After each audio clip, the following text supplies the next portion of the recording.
అటువంటి పత్రిక అపోస్తుడైనటువంటి పౌలు గారు ఎఫెసీ సంఘమునకు రాసినటువంటి పత్రిక.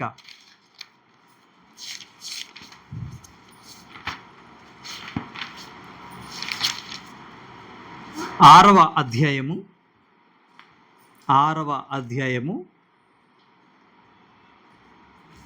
20వ వచనాన్ని 19-20 వచనాన్ని చదువుకుందాం. మరియు నేను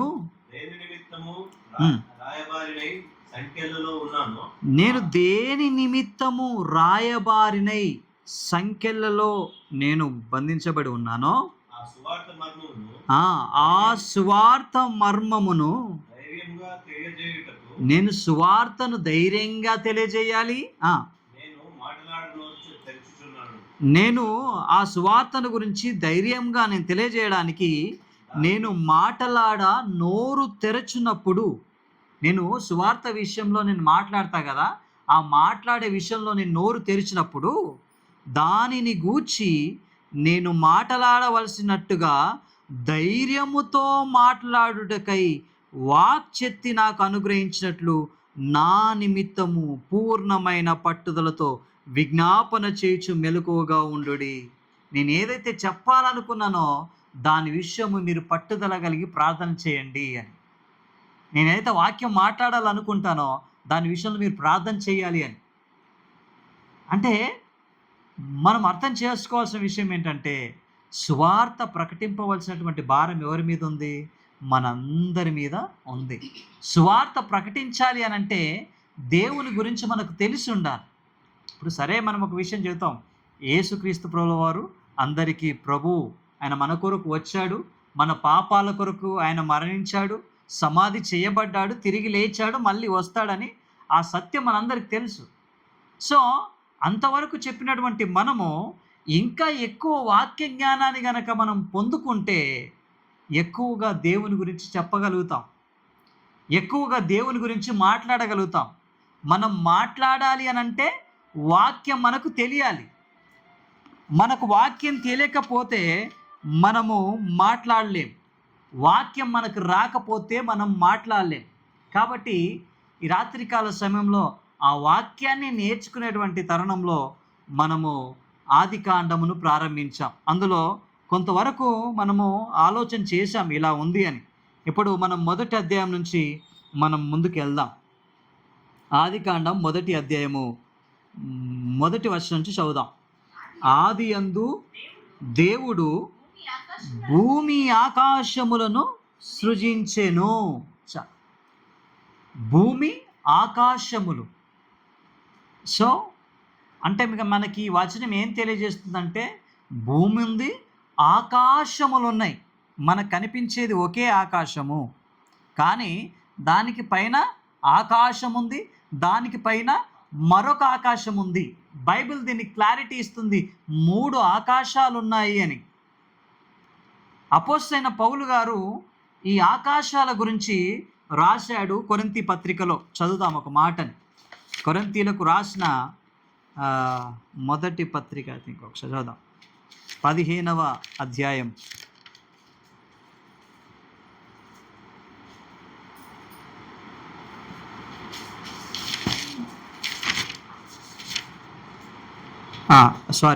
కొరింథీలకు రాసిన 2వ పత్రిక. అపోస్తలుడైన పౌలు గారు కొరింథీలకు రాసిన 2వ పత్రిక 12వ అధ్యాయం. 2 Corinthians chapter 12 verse 1-2. అతిశయపడుట నాకు తగదు గాని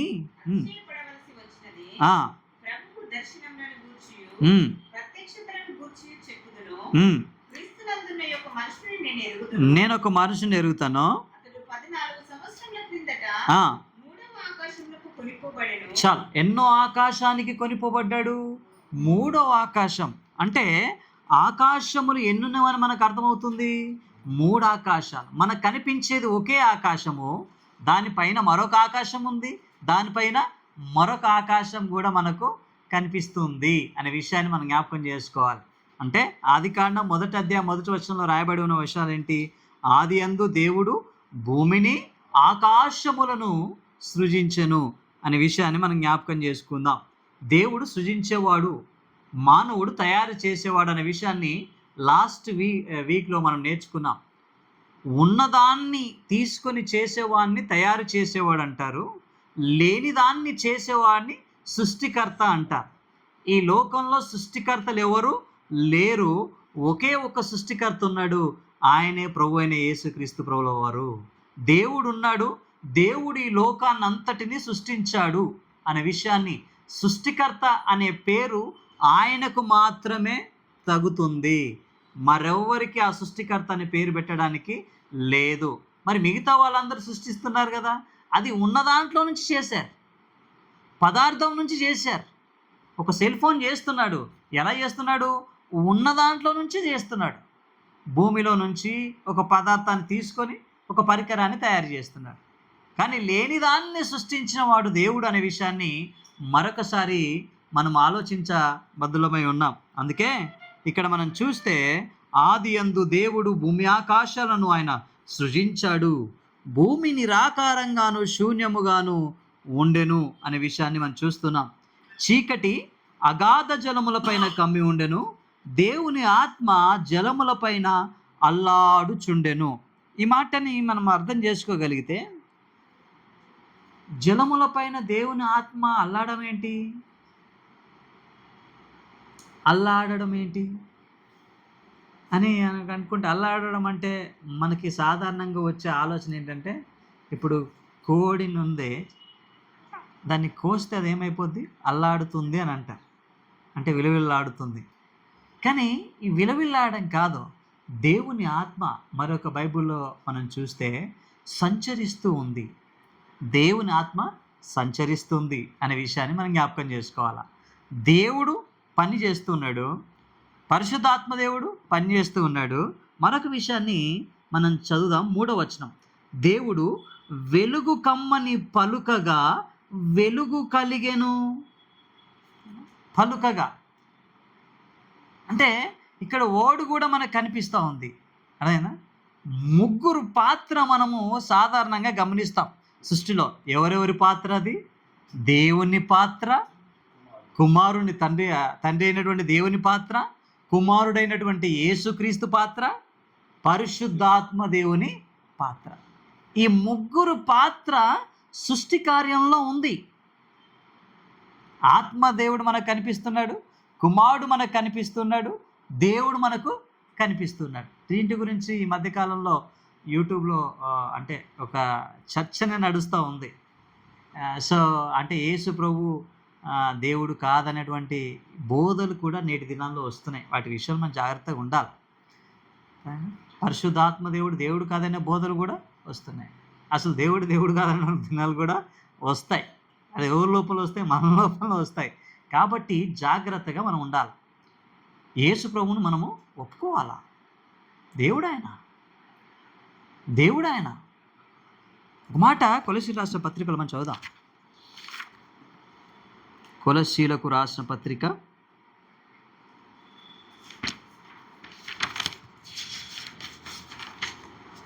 1వ అధ్యాయము 15వ వచనాన్ని చదువుకుందాం. ఆయన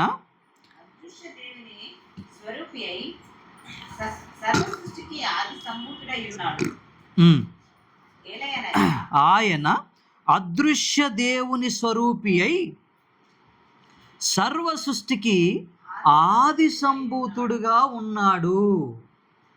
ఎవరి గురించి రాస్తున్నారు ఇక్కడ అంటే యేసు ప్రభు గురించి.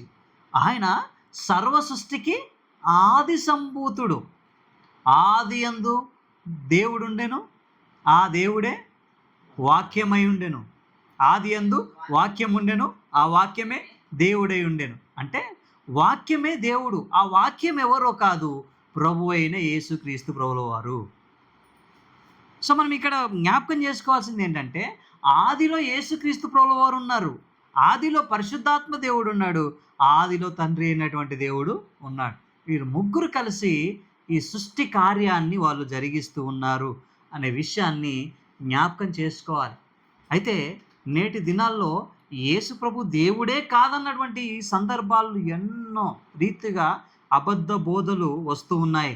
వాటి విషయంలో జాగ్రత్త ఉండాలి. అందుకే ఆనాడు ప్రారంభ దశలో, సంఘ ప్రారంభ దశలో, మొదటి శతాబ్దపు క్రైస్తవులో శిష్యులు పునాదిగా అపోస్తులు వారు వేసినటువంటి పునాదుల్లో మనం చూస్తే వారు సత్యాన్ని ఒక రీతిగా వాళ్ళు ప్రకటించారు. యేసు ప్రభువును మా ప్రాణం పోయినా పర్వాలేదు, కానీ యేసుక్రీస్తు ప్రభువు వారు దేవుడు అని వాళ్ళు ప్రకటించారు. అందులో యోహాను పత్రికల్లో ఒక మంచి మాట ఆయన రాస్తూ ఉన్నాడు. ఆ మాటను మనం చదువుకుందాం.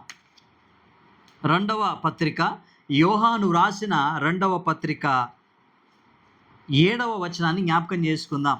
ఒకటే వచనం కలిగి ఉంది. 7వ వచనాన్ని మనం జ్ఞాపకం చేసుకుందాం. యేసుక్రీస్తు శరీరధారి అయి వచ్చనని ఒప్పుకొనని వంచకులు. యేసుక్రీస్తు ప్రభువారు శరీరధారిగా రాలేదు అని చెప్పుకునే వంచకులు మీ మధ్యకు వస్తారో వాళ్ళు ఏమంటారంట? అనేకులు లోకంలోనికి బయలుదేరి ఉన్నారు, అట్టివాడే వంచకుడు క్రీస్తుకు విరోధి అయి ఉన్నాడు. మేము మీ మధ్యను నెరవేర్చిన కార్యములను చెడగొట్టుకొనక మీరు పూర్ణ ఫలము పొందునట్లు జాగ్రత్తగా చూసుకొనండి. 9వ వచనం, క్రీస్తు బోధయందు నిలిచి ఉండక దాన్ని విడిచి ముందునకు సాగు ప్రతివాడును దేవుని అంగీకరింపనివాడు. ఆ బోధయందు నిలిచిండి వాడు తండ్రిని కుమారుణ్ణి అంగీకరించువాడు. ఎవడైనా నీ బోధకు తేక మీ యొద్దకు వచ్చిన ఎడల మీరు వానితో చేర్చకుడి, మీరు వానితో వెళ్ళకండి, వారితో శుభమని కూడా మీరు చెప్పకండి. అంటే ఒప్పుకోవాలి. ఎవరిని ఒప్పుకోవాలా? తండ్రి అయిన దేవుని ఒప్పుకోవాలా, కుమారుడైన దేవుని ఒప్పుకోవాలా, పరిశుద్ధాత్మ దేవుడైనా ఆయన్ని ఒప్పుకోవాలా. కొన్ని అభ్యంతరకంగా మనకు కలుగుతాయి. అంటే పరిశుద్ధాత్మ దేవుని గురించినటువంటి కొన్ని అవగాహన లేనటువంటి తత్వాలని బట్టి మనము ఆలోచన చేయలేకపోతాం. పరిశుద్ధాత్మ దేవుడు తన కార్యాలు నడుస్తూ ఉన్నాయి. పరిశుద్ధాత్మ దేవుడు గొప్ప దేవుడు ఆయన. ఇప్పుడు మనం వాక్యాన్ని చదవడానికి ఎవరు సహకరిస్తారు? పరిశుద్ధాత్మ దేవుడు. యేసు ప్రభు గురించి జ్ఞానం మనకు ఎవరు తెలియజేస్తారు? పరిశుద్ధాత్మ దేవుడు. కానీ నేటి దినాల్లో పరిశుద్ధాత్మ దేవుణ్ణి అంటే భాషలే పరిశుద్ధాత్మ దేవుడు అనే రీతిగా తీసుకొస్తున్నారు. పరిశుద్ధాత్మ దేవుడు అంటే ఎవరు? భాష మాట్లాడితేనే పరిశుద్ధాత్మ దేవుడు అనుకున్న పరిస్థితి వచ్చేసింది. భాషలు పరిశుద్ధాత్మ దేవుడు కాదా? భాషలు ఎందుకు తెలియజేశాడు దేవుడు? ఇంతకీ భాషలు ఎందుకని ఇచ్చాడు దేవుడు? మనకు ఇక్కడ అపోస్తుల కార్యము 2వ అధ్యాయంలో మనకి ప్రారంభమవుతుంది. సంఘ ప్రారంభం 120 మందితో కలిసి వాళ్ళు దేవుని స్తుతిస్తూ ఆరాధన చేస్తూ ఉంటే పరిశుద్ధాత్మ దేవుడు వారి మధ్యలోనికి వచ్చాడు. ఎందుకని భాషలు అవసరమై వచ్చినాయి? భాషలు ఎందుకని అవసరం అని అక్కడ తెలియజేస్తున్నంటే సుమారుగా 14 దేశంలో వారందరూ అక్కడ కూడి ఉన్నారు. అవునా? ఆ మాట చూద్దాం. ఆ మాట మనం తెలుసుకోవాల్సిన అవసరం ఉంది. అపోస్తుల కార్యము 2వ అధ్యాయం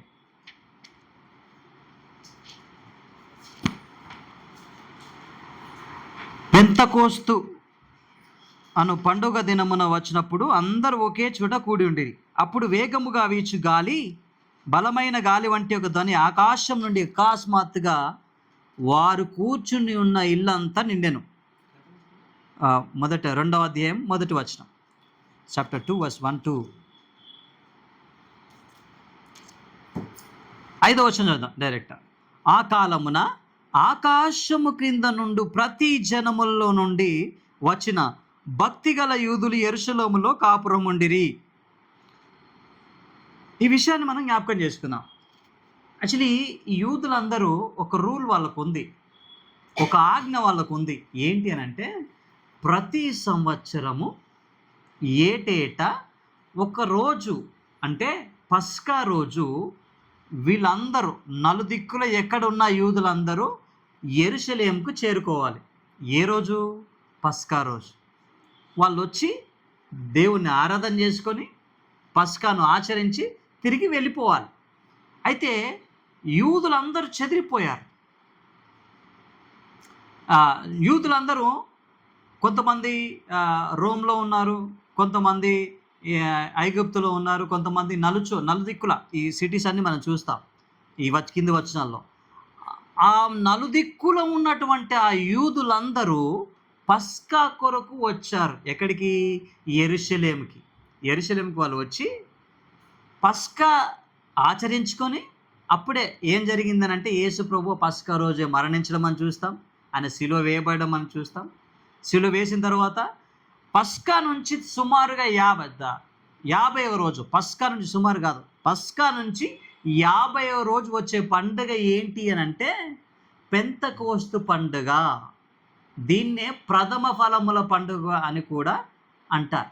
అయితే ఈ పెంతెకోస్తు పండుగ రోజు వరకు వీళ్ళు ఏం చేశారంటే మళ్ళీ ఎందుకు, మళ్ళీ ఏం వస్తాం అంత దూరం పోయి, ఇప్పుడు రోమ్ నుంచి యెరూషలేం రావాలంటే చాలా కష్టం, అంత పోయి మళ్ళా నేను రావడం ఎందుకు అని చెప్పేసి వీళ్ళందరూ ఏం చేశారనంటే అక్కడే ఒక రెంట్ తీసుకొని అక్కడే నివాసం ఉన్నారు. ఎందుకు? పెంతెకోస్తు పండుగ చూసేసుకొని మళ్ళీ వెళ్ళిపోవచ్చు. మరి ఎట్లా వచ్చినాం, పస్కా పండుగ చూసుకున్నాము, పస్కాను ఆచరించాము, ఇక తిరిగి వెళ్దాం అనుకున్న సందర్భంలో ఇంకా 50 డేసే కదా ఉంటే అయిపోతుంది కదా, మళ్ళీ ఎట్లా వస్తామని చెప్పేసి అక్కడే వాళ్ళు స్టే చేశారు. అయితే ఇక్కడ జరుగుతున్న సంఘటన చూడండి.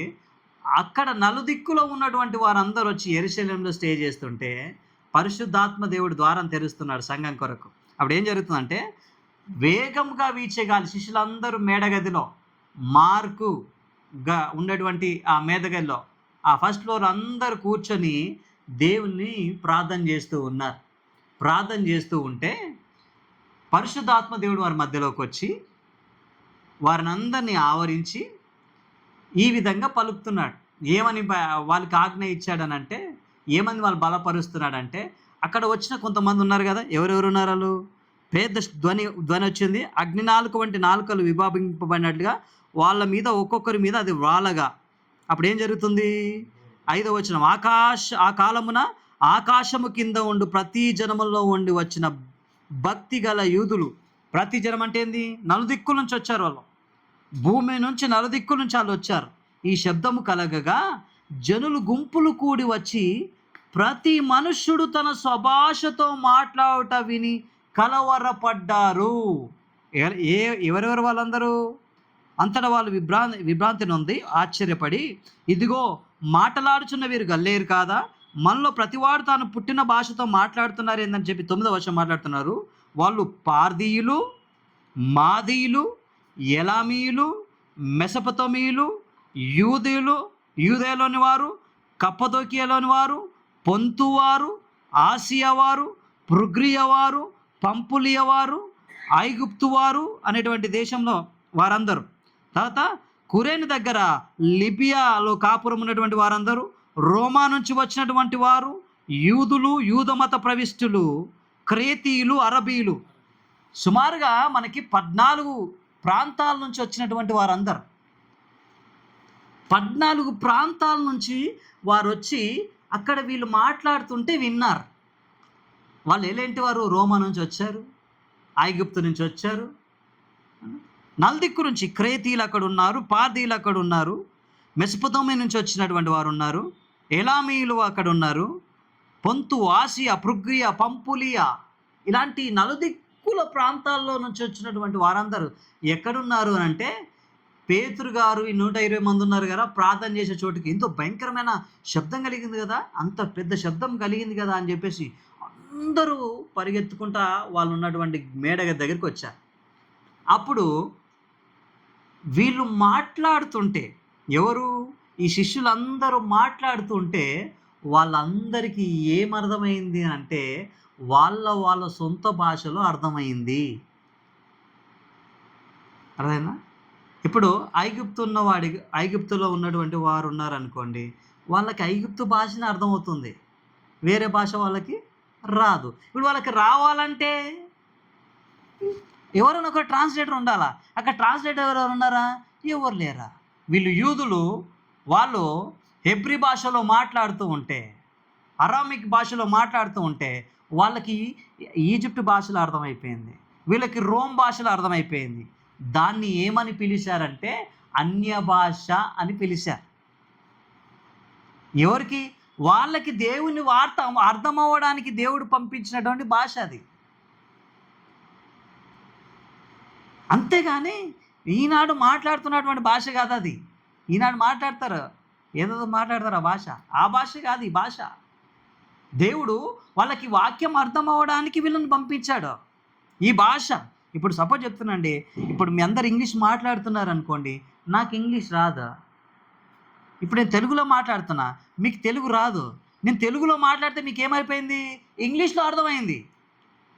నేను తెలుగులో మాట్లాడితే మీకు ఇంగ్లీష్లో అర్థమైంది. పరిశుద్ధాత్మ దేవుని కార్యం ఇది. ఇది అర్థం కానటువంటి ప్రజలు ఏం చేస్తున్నారంటే, ఏదో ఒక లాంగ్వేజ్ ఉంది కదా, అందరికి వచ్చిన భాష, అదే భాషను మాట్లాడుతున్నారు నేటి దినాల్లో ఉన్నటువంటి క్రైస్తవులు. అందువలన చాలామంది పరిశుద్ధాత్మ దేవుణ్ణి అపార్థం చేసుకున్నారు. ఇక్కడ మళ్ళీ మనకు అనిపించేది 19వ అధ్యాయంలో, 10వ అధ్యాయంలో మనకు అనిపిస్తుంది ఈ భాషల గురించి. మరెక్కడ కూడా మనకు కనిపించదు. అంటే మనం ఏం నేర్చుకోవాలి అని అంటే, పరిశుద్ధాత్మ దేవుడు ఉన్నాడు. ఆయన ఏం చేస్తాడు మనల్ని అని అంటే, సర్వసత్యంలోనికి ఆయన మనల్ని నడిపిస్తాడు. పరిశుద్ధాత్మ దేవుని యొక్క కార్యం ఏంటి? ఏం ఏం కార్యం చేస్తాడు ఆయన? మన జీవితంలో ఏం చేస్తాడు? ఇంతకీ పరిశుద్ధాత్మ దేవుని అవసరం ఉందంటే ఉంది. భాషలే పరిశుద్ధాత్మ దేవుడు కాదని అంటున్నా నేను. భాషనే పరిశుద్ధాత్మ దేవుడు కాదని అంటున్నా నేను. మరి పరిశుద్ధాత్మ దేవుడు ఏం చేస్తాడు అని అంటే, యోహాను సువార్తలో రాయబడి ఉంది ఆయన ఏం చేస్తాడో. యోహాను సువార్త 14వ అధ్యాయము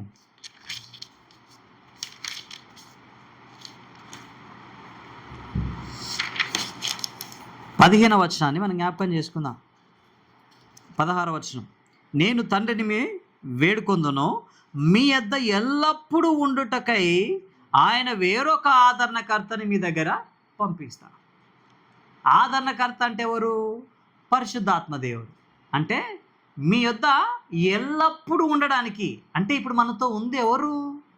పరిశుద్ధాత్మ దేవుడు. మనతో ఎల్లప్పుడూ ఆయన ఉంటాడా? నువ్వు ఎక్కడ పోయినా ఆయన ఎవరితో ఉంటాడు? మనతోనే ఉంటాడు. నువ్వు ప్రయాణం చేసినప్పుడు ఆయన మనతోనే ఉంటాడు. నువ్వు నడిచినప్పుడు ఆయన మనతోనే ఉంటాడు. ఇంకేం జరుగుతుంది? ఆయనగా సత్యస్వరూపేగా ఆత్మను మీకు అనుగ్రహిస్తున్న ఆయన ఎల్లప్పుడూ మీ దగ్గర ఉంటాడు. మిమ్మల్ని అనాథగా ఆయన విలువడు. కింది వచనం మనం చూస్తూ ఉన్నాం. 26వ వచనం చదువుదాం నేరుగా. ఆదరణకర్త అనగా తండ్రి నా నామమున పంపబోవు పరిశుద్ధాత్మ. ఆదరణకర్త అని పైన ఉంది కదా, ఎవరు అని చెప్తున్నాడు కింద అంటే 26వ వచనంలో 26లో పరిశుద్ధాత్మ. ఆయన ఏం చేస్తాడు? సమస్తమును మీకు బోధించి నేను మీతో చెప్పున సంగతులన్నీ మీకు జ్ఞాపకం చేస్తాడు. ఆయన ఏం చేస్తాడు మీకంటే, సమస్తాన్ని మీకు బోధిస్తాడు. యేసు ప్రభు ఏదైతే చెప్పాడో అవన్నీ ఏం చేస్తాడు? మనకి జ్ఞాపకం చేస్తాడు. రిమెంబర్, యేసు ప్రభు అప్పుడు ఇది కార్యం చేయలేదా అని మనకు గుర్తు చేస్తాడు ఆయన. ఎందుకంటే మనం మర్చిపోతాం కదా. మరచుట మనిషి స్వభావం. ఇప్పుడే దేవుడు కార్యం చేస్తాడు, మరికొద్ది రోజుల్లో మనము మర్చిపోతాం. మర్చిపోకుండా పరిశుద్ధాత్మ దేవుడు ఏం చేస్తాడు? జ్ఞాపకం చేస్తాడు మనకి. ఆయన మనకి జ్ఞాపకం చేస్తాడు. ఇంకేం రాయబడి ఉంది? ఆయన మనకి బోధిస్తాడు. మనకు బోధిస్తాడు ఆయన. మనతో ఎల్లప్పుడూ ఆయన ఉంటాడు. వాక్యం చదివేలాగా మనకు సహాయం చేస్తాడు. నీకు ప్రార్థన ఆయన నేర్పిస్తాడు. పరిశుద్ధాత్మ ఆ టాపిక్ తీసుకునేటప్పుడు తప్పకుండా ఆయన కార్యాలను నేను చెప్తాను. అంతేగాని నేటి దినాల్లో మాట్లాడినట్టుగా పరిశుద్ధాత్మ దేవుడు మాట్లాడము ఇలా భయంకరమైనటువంటి పరిస్థితిలో.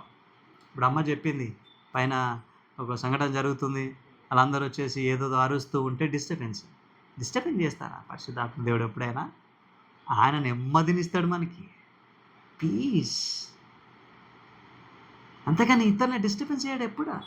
మన దేవుడు ఇతరుని ఎప్పుడు అసలు డిస్టర్బెన్స్ జరగనేయడా. నేటి దినాల్లో జరుగుతున్నటువంటి సంఘటనలు అవన్నీ. కాబట్టి జాగ్రత్తగా ఉండాలి ఈ బోధకుల విషయంలో. అంటే సృష్టిలో ఎవరెవరి పాత్ర ఉంది మనం చూస్తున్నాము. తండ్రి అయిన దేవుని పాత్ర మనకు అనిపిస్తుంది, కుమారుడైన యేసుక్రీస్తు ప్రభుల వారి పాత్ర మనకు అనిపిస్తుంది, పరిశుద్ధాత్మ దేవుని పాత్ర కూడా మనకు సృష్టి కార్యంలో మనకు కనిపిస్తుంది అనే విషయాన్ని మనం జ్ఞాపకం చేసుకోవాలి. దేవుడే సృష్టిని చేశాడు. ఆ సృష్టిలో తండ్రి పాత్ర ఎంత ఉందో కుమారుని పాత్ర అంతే ఉంది. కుమారుని పాత్ర ఎంత ఉందో పరిశుద్ధాత్మ దేవుని పాత్ర అంతే ఉంది. తండ్రి ఎక్కువ కుమారుని తక్కువ అనే లేమి లేదా, ముగ్గురు సమానులే. ఆ విషయాన్ని మనము జ్ఞాపకం తెచ్చుకోవాల్సిన అవసరత ఉంది. అంటే ఎందుకోసం ఈ విషయాన్ని చెప్పాల్సి వచ్చింది అంటే, నేటి దినాల్లో పరిశుద్ధాత్మ గురించినటువంటి అవగాహన నేటి దినాల్లో చాలామందికి లేదు. పరిశుద్ధాత్మ పొందుకోవడం అంటే భాషలనే విధంగా ముందుకెళ్తున్నారు కానీ మరో విషయం వాళ్ళ లోపల లేదు. అదే కోపం ఉంటుంది వాళ్ళ లోపల, అదే ద్వేషం ఉంటుంది వాళ్ళ లోపల. మళ్ళీ ఏమనంటే భాషలు అనేటువంటి దాన్ని తీసుకొస్తున్నారు. ఇప్పుడు భాషలు రానిలో వారిలో పరిశుద్ధాత్మ దేవుడు లేదంటారా? ఉన్నాడు ఖచ్చితంగా. మన లోపల లేరా పరిశుద్ధాత్మ దేవుడు? ఉన్నాడా? ఆయన ఎప్పటికీ మనతోనే ఉంటాడు. మనకు ప్రార్థన చేయడం నేర్పిస్తాడు ఆయన, వాక్యం చదవడం నేర్పిస్తాడు ఆయన, యేసు ప్రభువు గురించిన జ్ఞానాన్ని ఆయన మనకు బోధిస్తాడు, గైడ్ చేస్తాడు ఆయన, నడిపిస్తాడు ఆయన. సో ఆ విషయాన్ని మనం జ్ఞాపకం చేసుకోవాలా. సో ఇక్కడ మనం చూస్తే సృష్టి కార్యములో ముగ్గురి పాత్ర చాలా ప్రాముఖ్యమైంది అనే విషయాన్ని నేను తెలియజేస్తూ ఉన్నాను. ఆ విషయాన్ని ఇక్కడ బైబిల్ చాలా క్లియర్గా తెలియజేస్తుంది. Come back. ఆదికాండం 1వ అధ్యాయం 4వ వచనం. వెలుగు మంచిదైనట్లు దేవుడు చూచెను. దేవుడు వెలుగును చీకటిని వేరుపరిచెను. ఏం చేశాడంటే దేవుడు వెలుగును చీకటిని వేరుపరిచాడు. ఒక విషయాన్ని మనం ఇక్కడ గమనించాలి. వెలుగు చీకటిని దేవుడు ఏం చేశాడు? వేరుపరిచాడు. మనం ఆత్మీయంగా ఎట్లా మనం చూడాలి అని అంటే, దేవుడు ఎప్పుడే కానీ గుర్తుపెట్టుకోండి, వెలుగుతో చీకటితో ఏమి సంబంధం లేకుండా ఉంచుతాడు.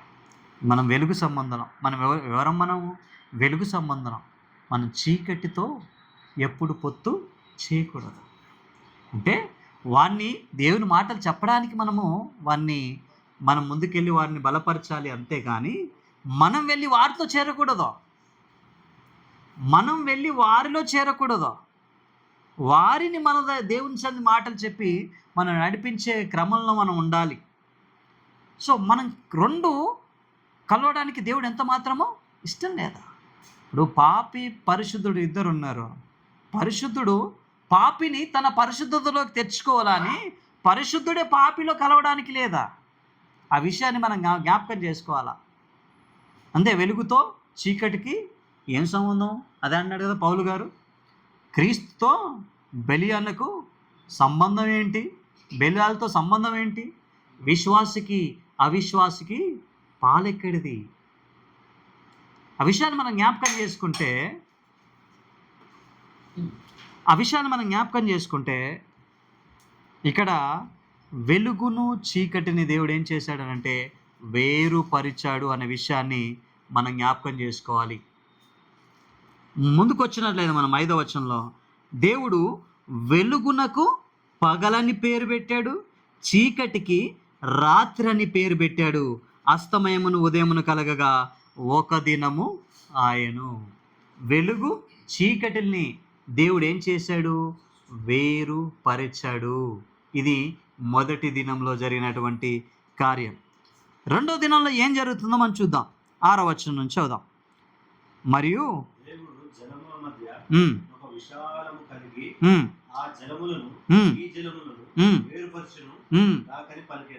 ఏం జరుగుతుంది ఇక్కడ? దేవుడు జలముల మధ్య ఒక విశాలము కలిగి ఆ జలములు ఈ జలములు వేరుగాక అని పలికాడంట. అర్థమవుతుందా ఈ విషయం? జలాలు ఉన్నాయి, ఈ జలాల్ని ఏం చేశాడు? వేరుపరిచాడు. నీళ్ళున్నాయి, ఈ నీళ్ళని ఏం చేశాడు దేవుడు? వేరుపరిచాడు. కొన్ని జలాలు ఎక్కడున్నాయి? పైన ఉన్నాయి. కొన్ని జలాలు ఎక్కడున్నాయి? కింద ఉన్నాయి. ఈ సీన మనకి ఎక్కడ కనిపిస్తుంది అని అంటే, భూమంతా పాపముతో నిండి ఉంది. భూమంతా పాపంతో నిండి ఉంది. ఆ భూమిలో ఉన్నటువంటి మనుషులందరూ పాపం చేసి ఆ పాపం దేవుని దృష్టికి వెళ్ళిపోయి, దేవుడు ఏమనుకున్నాడంటే ఈ భూమిని అంతా నాశనం చేయాలి అనుకున్నాడు. అప్పుడు దేవుడు ఏం చేశాడో జస్ట్ ఒక 2-3 పేజీలు తీసిన తర్వాత 6వ అధ్యాయంలో మనకు కనిపిస్తుంది. 7వ అధ్యాయం.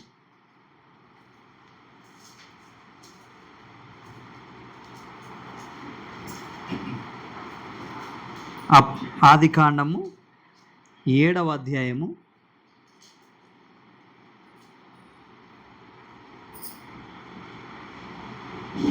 6వ వచనం చదువుదాం. Noah was 600 years old. 4వ వచనం చదువుదాం. 4వ వచనం.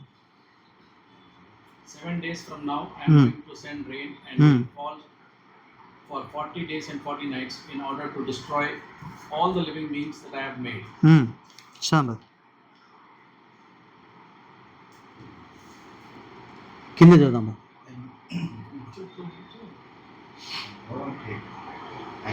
According upon all that the Lord commanded. 11వ వచనం sir. 11th word. When Noah was 600 years old, on the 17th day of the second month, all the outlets of the vast body of water beneath the earth burst open. All the floodgates of the sky were opened. So ఏం జరుగుతుంది ఇక్కడ అని అంటే 40 దినముల రాత్రింబగళ్ళు ఆకాశం నుంచి తూములు విప్పబడ్డాయి, భూమి నుంచి కూడా తూములు పడ్డాయి. 2వ నెల 10వ దినమున మహాగాధ జలముల ఊటలన్నీ ఆ దినమునందే విడవబడెను, ఆకాశ తూములు విప్పబడెను. 40 పగళ్ళు 40 రాత్రులు ప్రచండముల వర్షము భూమి మీద కురిసెను, ఆకాశ తుమ్ములు విప్పబడ్డాయి అనే విషయాన్ని మనం జ్ఞాపకం చేస్తున్నాం. అంటే దేవుడు జలాల్ని వేర్పరుస్తున్నాడు. కొంత జలం ఎక్కడుంది? ఆకాశంలో ఉంది. కొంత జలం ఎక్కడుంది? భూమి మీద ఉందన్న సంగతి మనము మర్చిపోకూడదు. ఆ విషయాన్ని జ్ఞాపకం చేసుకుందాం. అందుకే ఇక్కడ అన్నాడు దేవుడు 6వ వచనంలో, మరియు దేవుడు జలముల మధ్యన ఒక విశాలము కలిగిన ఆ జలములను ఈ జలములను వేరుపరచగాక అని పలికెను. దేవుడు ఆకాశ విశాలంలో ఉన్నటువంటి ఆ జలమునకి ఏం పేరు పెట్టాడో, జలములు వేరుపరచగా ఆ ప్రకారమయ్యను. 8వ వచనం, దేవుడు ఆ విశాలమునకు ఆకాశం అని పేరు పెట్టాడు. పైన ఉన్నటువంటి జలం ఉంది, ఆ విశాలానికి ఏమని పేరు పెట్టాడంట దేవుడు? ఆకాశమని పేరు పెట్టాడు. అస్తమయమును ఉదయమును కలగగా 2వ దినమాయను. 9వ వచనం చూద్దాం. దేవుడు ఆకాశము కింద ఉన్న జలమును ఒకే చోట కూర్చబడి ఆరిన నేల కనబడుగాక అని పలుకగా ఆ ప్రకారమాయను. దేవుడు ఆరిన నేలకు భూమి అని పేరు పెట్టెను, జలరాశికి ఆయన సముద్రం అని పేరు పెట్టెను. అది మంచిదని దేవుడు చూసెను. దేవుడు గడ్డిని విత్తనం నుంచి చెట్లను భూమి మీద తమ తమ జాతి ప్రకారము తమలో విత్తనములు గల ఫలమిచ్చు వృక్ష ఫలములను భూమి మొలిపించునుగాక అని పలుకగా ఆ ప్రకారమే ఆయను. భూమి గడ్డిని తమ తమ జాతి ప్రకారము విత్తనములిచ్చు చెట్లను తమ తమ జాతి ప్రకారము తమలో విత్తనములు ఫల వృక్షములను మొలిపింపగా అది మంచిదైనట్టు చూచెను. అస్తమయమును ఉదయమును కలగగా 3వ దినం ఆయన. అసలు ఏం చేస్తున్నాడు దేవుడు అని అంటే, జలాలన్నీ ఉన్నాయి, ఈ జలాల్ని ఏం చేశాడంటే వేరుపరిచాడు. కొన్ని జలాలు ఎక్కడున్నాయి? భూమి మీదనే ఉన్నాయి. కొన్ని జలాలు ఎక్కడ ఉన్నాయి? ఆకాశం. ఇంతకుముందు చదివినాం కదా, ఆకాశ తూములు విప్పబడాయి. అంటే ఆ పైకి వెళ్ళినటువంటి ఈ జలాలని ఏమని పిలిచాడు? ఈ విశాలతని, జలముల మీద ఉన్నటువంటి ఈ విశాలతను ఏమని పిలిచాడు? ఆకాశం అని పిలిచాడు. కింద ఉన్నాయి కదా ఈ జలాలన్నీ, ఈ జలాలన్నీ దేవుడు ఏం చేశాడంటే ఈ జలములన్నీ ఒకే చోట కూల్చబడి ఉండాలి అని స్ప్రెడ్ అయి ఉన్న వాటిని ఒకే చోటను దేవుడు తీసుకొచ్చాడు. ఈ జలాలకి ఏమని పేరు పెట్టాడు దేవుడు అని అంటే, ఈ జలం అంటే ఖాళీగా ఉన్నటువంటి దాన్ని భూమి అని పేరు పెట్టాడు. ఆరిన నేల అంటే కూర్చోబడిందిగా, ఇప్పుడు భూమి మీద నీళ్ళన్నీ స్ప్రెడ్ అయి ఉన్నాయి. దాన్ని ఏం చేశాడు దేవుడు? ఈ నీళ్ళన్నీ ఒకే చోట కూర్చోబడింది కాక, అంటే ఇవన్నీ ఒక దగ్గరికి అయిపోయినాయి. ఆరిన నేల కనిపించింది కదా, దాన్ని ఏమని పిలిచాడు దేవుడు అంటే భూమి అని పేరు పెట్టాడు. ఆ విషయాన్ని మనం జ్ఞాపకం చేసుకోవాలి. అయితే ఈ నేల మీద ఒకే చోట నీళ్ళు ఉన్నాయి కదా, ఆ నీళ్ళని ఏమని పిలిచాడు దేవుడు అని అంటే సముద్రము. నీళ్ళన్నీ ఉండే, పైన కొన్ని నీళ్ళు వెళ్ళిపోయినాయి, దాన్ని ఆకాశం అని పేరు పెట్టాడు దేవుడు. భూమి మీద నీళ్లు స్ప్రెడ్ అయి ఉన్నప్పుడు దేవుడు అంతా జలాల్ని ఒకే చోట కూర్చి దానికి సముద్రం అని పెట్టాడు. ఆరిన నేల ఉంది కదా, దానికి భూమి అనే పేరు దేవుడు పెట్టాడు. ఇది 3వ దినములో జరిగినటువంటి సంఘటన మనం చూస్తూ ఉన్నాం. ఆరిన నేల మీద ఏం జరుగుతుంది? చెట్లు, గడ్డి, దాని తర్వాత ఫలములిచ్చు వృక్షాలు, భూమి మొలిపింపును గాక అని పలికాడు, మొలిచింది. ఇంకో విషయము, నాకు ఒక మిత్రుడు ఉన్నాడు, ఆయన ఒక మాట చెప్పాడు. ఏమంటే, చెట్లను ఎవరు చేశారని అడిగాడు. చెట్లను ఎవరు చేశాడు అని అడిగాడు. సాధారణంగా అందరం చెప్పేది ఏంటి? చెట్లను దేవుడు చేశాడు. దేవుడు వాక్యం చదవండి అన్నాడు. మేము వాక్యం చదివా. ఎన్నో వచనం చూపించాడు? 11వ వచనం చదువుదాం ఒక మాట. దేవుడు గడ్డిని, విత్తనములిచ్చు చెట్లను, భూమి మీద తమ తమ జాతి ప్రకారము తమలో విత్తనములు గల ఫలమిచ్చు ఫలవృక్షములను భూమి మొలిపింపగాక అని పలుకగా, భూమి మొలిపించునుగాక అని పలుకగా ఆ ప్రకారం అయింది. మొలిపించింది ఎవరు? భూమి. భూమి మొలిపించిందిగా అని అంటే భూమికి ఆజ్ఞ ఎవరు వేశారు?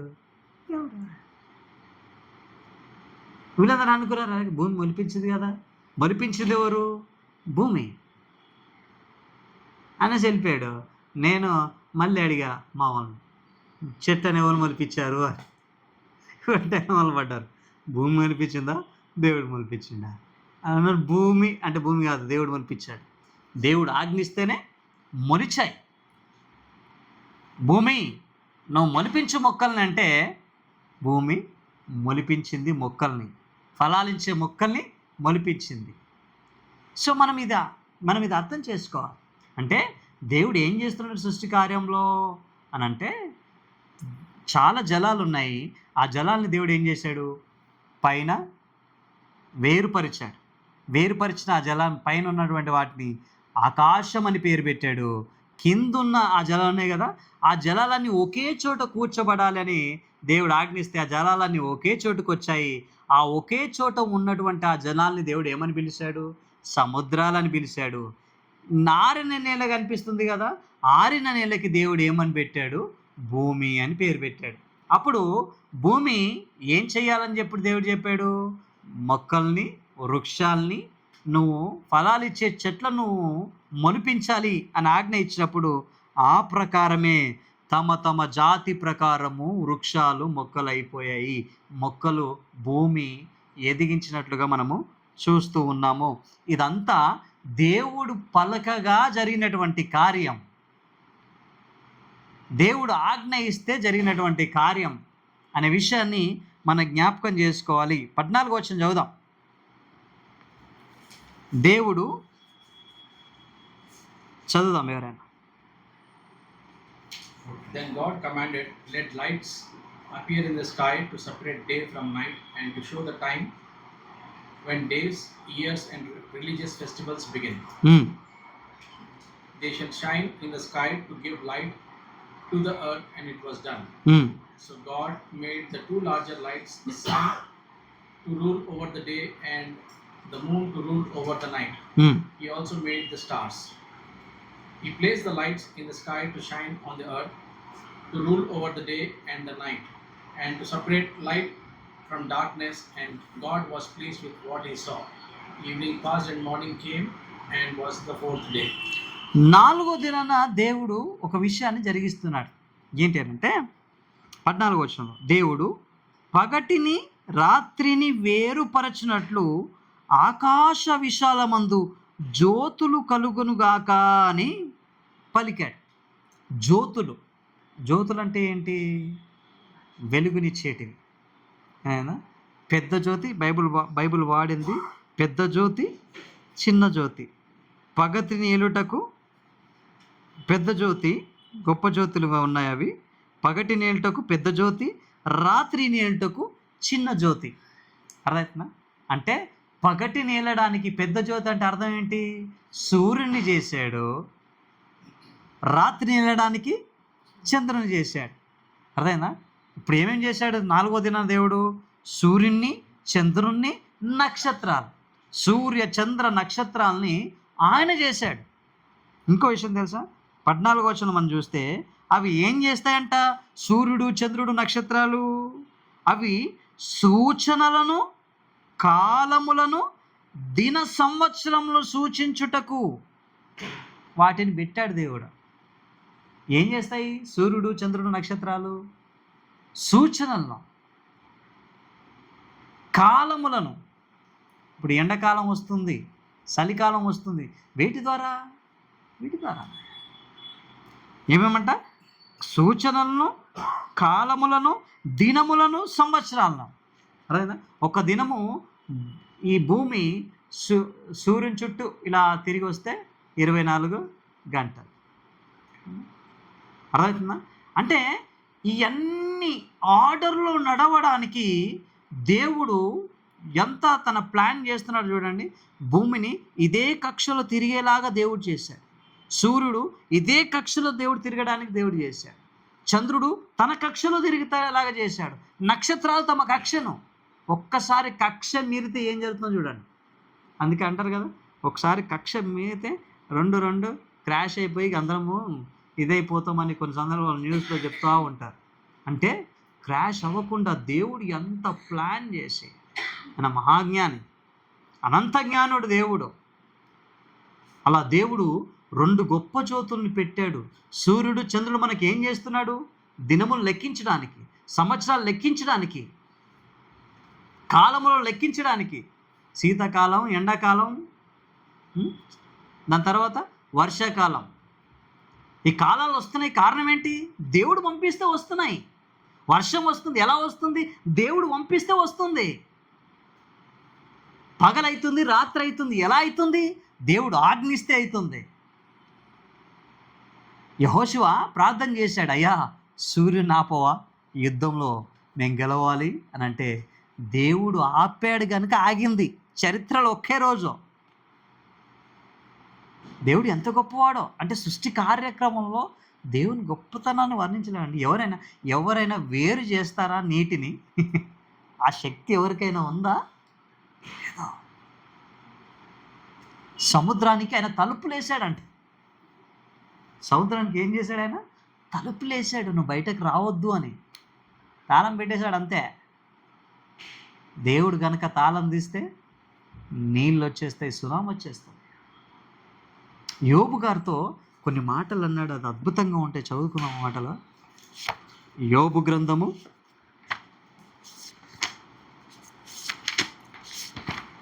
38వ అధ్యాయం.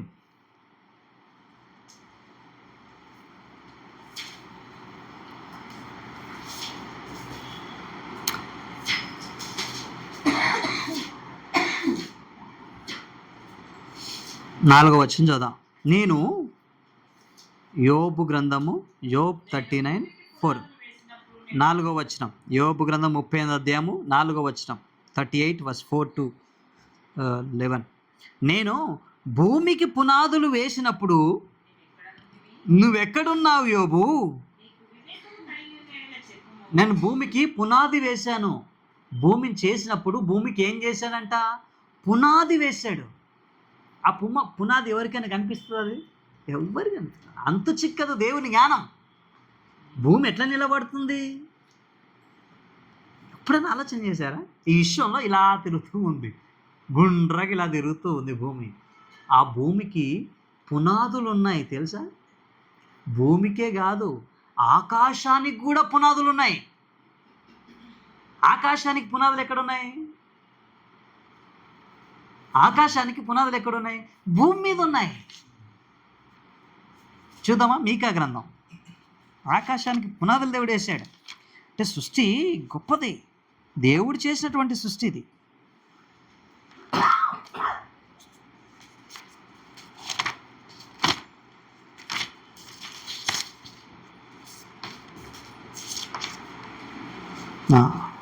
ఆమోసు గ్రంథము 9వ అధ్యాయము. ఆమోస్ చాప్టర్ 9:6. ఆమోసు గ్రంథం 9వ అధ్యాయం 6వ వచనం. ఏం రాయబడింది ఇక్కడ? ఆకాశమందు తన కొరకై మేడగదులు కట్టుకొనువాడు ఆకాశ మండలమునకు భూమి యందు పునాదులు వేయువాడను ఆయనే. సముద్ర జనులను పిలిచి వాటిని భూమి మీద ప్రవాహింపజేయవాడు ఆయనే. చూసా ఏం రాయబడింది ఇక్కడ? ఆకాశ మండలమునకు భూమి యందు పునాదులు వేయువాడు ఆయనే. అంటే ఆకాశ మండలానికి కూడా పునాదులు ఉన్నాయి. దాని పునాదులు ఎక్కడున్నాయి? భూమి మీద ఉన్నాయి. స్తంభాల ఊహించడానికే ఎంతో గొప్పగా అనిపిస్తుంది ఆయన పవర్, ఆయన శక్తి. అందుకే యోబుతో అన్నాడు, నేను భూమికి పునాదులు వేసా యోబు, నువ్వు ఉన్నావు అప్పుడు చెప్పు, నీ జ్ఞానం అంతుందా యోబు చెప్పు అంటున్నాడు దేవుడు. ఇక్కడ మనం చూస్తే భూమికి మూలరాతి వేశాడు ఆయన. 8వ వచనం. సముద్రము 7వ వచనం. ఉదయ నక్షత్రములు ఏకముగా కూడి పాడినప్పుడు దేవదూతలందరూ ఆనందించి ద్వేజములు చేసినప్పుడు దాని మూలరాతిని వేసిన వాడెవడు? సముద్రము దాని గర్భము నుండి పొర్లి రాగా తలుపుల చేత దాన్ని మూసిన వాడెవరు యోబు? సముద్రం ఇక్కడ ఆగాలని చెప్పేసి తలుపులతో మూసాడంట దేవుడు, బయటకు రాకూడదు నువ్వని. అంటే సముద్రానికి తలుపులు ఉన్నాయా? ఉన్నాయి. అది దేవుడు వేసిన తలుపులు అవి. ఇక్కడ చూస్తే కింద మనం చదివితే 9వ వచనం. నేను మేఘమును దానికి వస్త్రముగాను గాఢాంధకారమును దానికి పొత్తిగుడ్డగా చేసినప్పుడు నీ ఒంటివా యోబు? దానికి సరిహద్దును నియమించి దానికి అడ్డుగడియలు తలుపులు పెట్టించినప్పుడు నువ్వు ఇంతవరకే రావాలి. ఎవరికి చెప్తున్నాడు? సముద్రానికి చెప్తున్నాడు దేవుడు. నీవు ఇంతవరకే కానీ మరి దగ్గరికి రాకూడదు. ఇండ్లున్నాయి ఇక్కడ, ఇంతవరకే నీ రావాలా. నీ పొంగు, నీ తరంగం ఎంతవరకు ఉండాలా? ఇంతవరకు అని గీత గీసి పెట్టాడు దేవుడు అక్కడ. ఆ గీత గీసినప్పుడు నేను చెప్పినప్పుడు నీ ఒంటివా యోబు అనే విషయాన్ని ఇక్కడ దేవుడు రాస్తూ ఉన్నాడు. ఆ విషయాన్ని మనం జ్ఞాపకం చేసుకోవాలి. ఇంకోటి తెలుసా? 18వ వచనం చదువుదాం. భూమి వైశాల్యం ఎంత నీకు తెలుసా? తెలియదు నువ్వా? 32వ వచనం. వాటి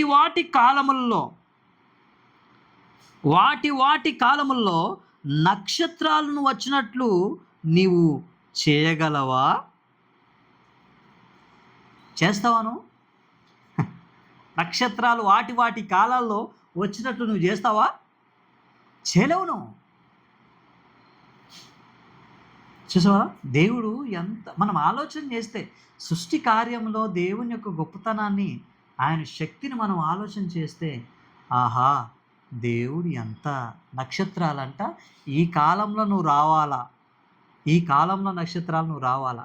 నక్షత్రాలకన్నిటికీ దేవుడు ఏం చేశాడంట? పేర్లు పెట్టారు. మనకు తెలియదు నక్షత్రాలు, కానీ ఆ నక్షత్రాలన్నిటికీ ఆయన పేరు పెట్టాడు అనే సంగతి మనం మర్చిపోకూడదు. ఎంతో గొప్ప శక్తి కలిగినటువంటి దేవుడు ఆయన. మనము జ్ఞాపకం చేసుకోవాలి ప్రియులారా, దేవుడు ఎంత గొప్పవాడో. ఆ గొప్పతనము సృష్టిలో ఉన్నటువంటి వస్తువులను ఆలోచించటం వలన తేజపరచబడుతుంది. సముద్రానికి తలుపులు వేసాడు. ఏం చేస్తున్నాడు దేవుడు? ఇంతవరకే ఆగిపోను అని సముద్రానికి గీత గీశాడు, తలుపులు వేసాడు, నక్షత్రాలకి పేర్లు పెడుతున్నాడు ఆయన శక్తి. అంటే సృష్టిని మనం టకటక మనం చదువుకుంటూ వెళ్తాం, కానీ ఇంకా నేను స్పీడ్గానే చెప్తున్నా. ఇంకా స్లోగా ఒక్కొక్క వచనాన్ని మనం ఆలోచన చేస్తే దేవుడు ఎంత శక్తిమంతుడో. కానీ ఈ మానవుడు దేవునికి సవాల్ విసురుతాడు, దేవునికి సవాల్ విసిరిన పరిస్థితి. కాబట్టి ప్రియులారా, నేను చెప్పేది ఏంటంటే దేవుడు శక్తిమంతుడు, సర్వాంతర్యామి, సర్వశక్తిమంతుడు ఆయన. కాబట్టి ఆయన శక్తిని ప్రతిదినము స్మరిస్తూ, దేవా అల్పులను అంత శక్తి కానీ అంత జ్ఞానం కాదు ఎంతో, అయినా దేవుడు మనల్ని ప్రేమిస్తున్నాడు. ఆ ప్రేమను జ్ఞాపకం చేసుకొని, దేవా నల్పుడును అయోగ్యుడును బలహీనుడైన నన్ను దినదినము కాపాడుతున్నందుకు వందనాలయ్యా అని మోకాళ్ళుని ఆయన సన్నిధిలో ప్రార్థన చేస్తే సర్వశక్తి గల దేవుడు నిన్ను నన్ను మనందరినీ ఆదరిస్తాడు.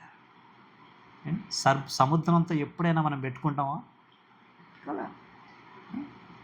పోయి అలల కాడికి పోతాం మనం సొంత దగ్గర పోయినప్పుడు, జస్ట్ ఇలా నిలబడతాం, వెనక్కి నిలబడి ఆ అలల ఫోర్స్తో మనము అలా ఒడ్డుకు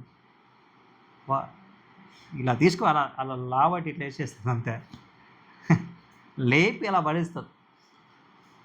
అంత శక్తి ఉంది సముద్రానికి. ఆ సముద్రం ఎవరి మాట వింటుంది? దేవుడి మాట. తుఫాన్ ఎవరి మాట వింటుంది? దేవుడి మాట. భూమి ఎవరి మాట వింటుంది? దేవుని మాట. సూర్యుడు ఎవరి మాట విన్నాడు? దేవుడి మాట. నక్షత్రాలు ఎవరి మాట వింటున్నాయి? దేవుడి మాట. ఈ కక్షలో నేను ఉండాలంటే అదే కక్షలో తిరుగుతుంది. అంత గొప్ప దేవుణ్ణి నువ్వు నేను మనం అందరం ఆరాధిస్తున్నాం. ఎంత గొప్ప కృప మనది. కాబట్టి ఆయన శక్తిని మనం జ్ఞాపకం చేసుకుందాం. ఇంకా గొప్ప ఫ్యూచర్లో నెక్స్ట్ వీక్లో మరికొన్ని విషయాలు దేవుని గురించి మనం తెలుసుకుందాం. దేవుడు మనకు అర్థమైతే 10 మందికి మనం చెప్పగలుగుతాం. దేవుని యొక్క శక్తి మనకు అర్థం కాకపోతే చెప్పలే. నిజంగా నాకు ఆశ్చర్యం అనిపించింది. సముద్రము నిజంగా దేవుడు గీత గీశాడంటే గీత గీశాడు. బయటకు పొంగు రావద్దు అని దేవుడు ఇసుకనేసాడంట. నేను చాలాసార్లు సముద్రాన్ని విజిట్ చేశాను, కానీ ఆ ఇసుక చూసి నాకు అర్థం కాల. ఎప్పుడైతే బైబిల్ నేను చదివానో ఆ ఇసుక చూసినప్పుడు అనిపిస్తుంది, దేవా ఈ ఇసుక ఎవరు వేశారు హద్దుగా? నువ్వు వేసావు. నువ్వు హద్దుగా ఇసుకనేస్తే ఆ ఇసుక దాటి రాకుండా ఆపిపోయింది అప్పుడే అని దేవుని స్తుతించాడు. సో ప్రియమైన దేవుని బిడ్డలారా, దేవుని శక్తిని జ్ఞాపకం చేసుకున్నాం. దేవుడు మనల్ని ప్రేమించాడు. ఆయన ఎంత శక్తివంతుడైనా దేవుడు మనల్ని ప్రేమించి తన కుమారుడైన యేసుక్రీస్తు ప్రభువుని మన కొరకు పంపించి గొప్ప కార్యం చేశాడు. ఆ కార్యాన్ని మనం జ్ఞాపకం చేసుకుంటూ మన జీవితాల ముందుకు వెళ్ళాలి. అట్టి కృప దేవుడు మనకు దయచేయను గాక. ఆమేన్.